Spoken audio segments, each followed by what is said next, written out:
brought to you by Silver Pumps.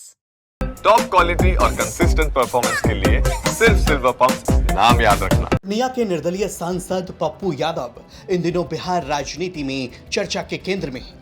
वैसे तो चर्चा के केंद्र में पप्पू यादव हमेशा रहते हैं, लेकिन इस बार चर्चा के केंद्र में इसलिए हैं क्योंकि मामला कांग्रेस पार्टी से जुड़ा हुआ है। एआईसीसी की बैठक में पप्पू यादव को अहमदाबाद के लिए बुलावा आया और बिहार राजनीति में इस बात की चर्चा तेज हो गई कि क्या पप्पू यादव को कांग्रेस कोई बड़ी जिम्मेदारी देने जा रही है। पप्पू यादव यूं तो कांग्रेस पार्टी के लिए प्रचार प्रसार करते रहते हैं और लगातार कांग्रेस पार्टी में अपनी आस्था जताते रहते हैं, लेकिन कांग्रेस महाधिवेशन में पप्पू यादव का बुलाया जाना बिहार राजनीति को लेकर एक बड़ा संकेत माना गया। कांग्रेस पार्टी इन दिनों बिहार में बदलाव के दौर से गुजर रही है।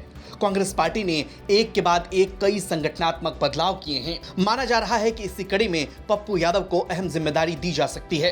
हालांकि पप्पू यादव निर्दलीय सांसद हैं, लिहाजा वो पार्टी के लिए बाहर से ही काम कर सकते हैं, लेकिन एआईसीसी की बैठक में पप्पू यादव जब शामिल हुए तो सभी की निगाहें इस बात पर टिक गई कि क्या कांग्रेस पार्टी कन्हैया कुमार और पप्पू यादव जैसे चेहरों को आगे करेगी, क्योंकि ये चेहरे वो चेहरे हैं जो कांग्रेस पार्टी के खेवनहार बन सकते हैं।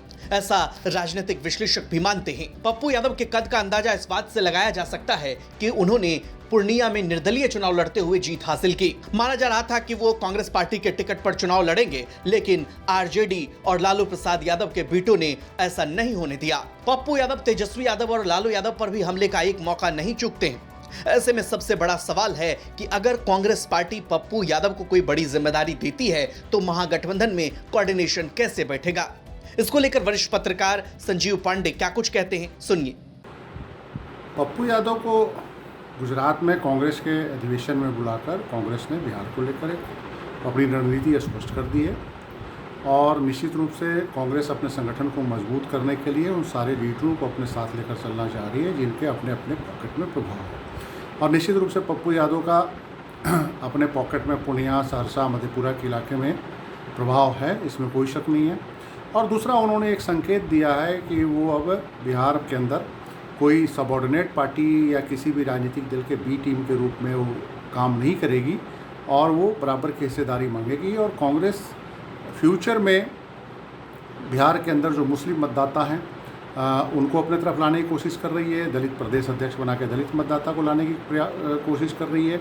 और इसी बीच उन्होंने पप्पू यादव को बुलाकर लालू यादव को भी संकेत दिया है कि बहुत समय तक वो अपने कंडीशन पे कांग्रेस को डिक्टेट नहीं कर सकते।